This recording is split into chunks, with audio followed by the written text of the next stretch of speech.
Здравейте, приятели, казвам се Христо. Този клип ще бъде за моите любими водни съоръжения, водоснабдителни ВАДА.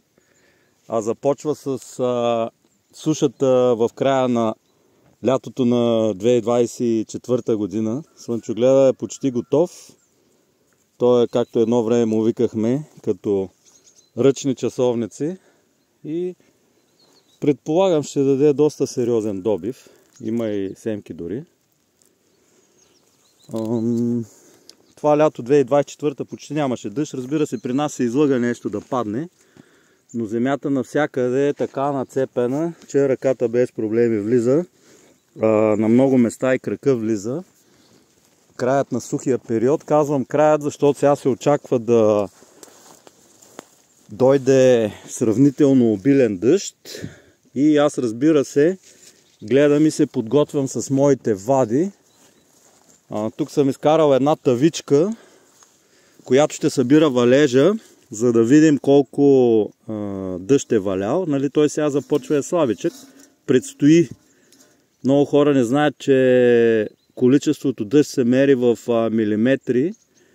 И ако сложат една равна тавичка, по възможност с вертикални стени, нали сега тая не е с вертикални, ама чак няма да цепиме капката.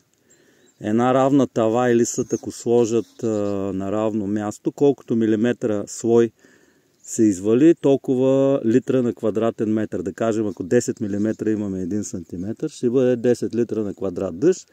Тая тавичка пълна, ако е дълбока 5-6 см, ще отговаря на 50-60 литра дъжд. И ще видим моето прекрасно водоснабдително съоръжение ВАДА, което пристига от един път. Тук, нали, общо взето, директно се влиза под земята. Ще видим моето съоръжение ВАДА, което аз прясно преподнових. Идва от един черен път.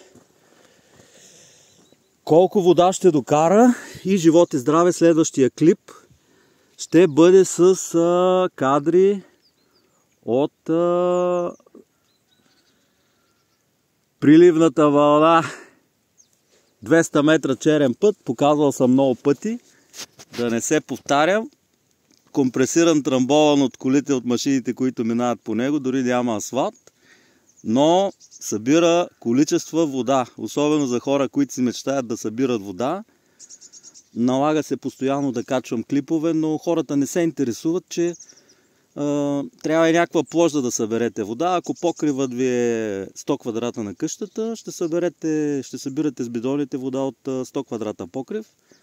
Ако пътят ви е 2 декара площ, ще събирате вода от 2 декара площ. Така че можете да помислите малко върху тези числа и да се сещате и действате. Желая на всички не само действия, а и действия с разум.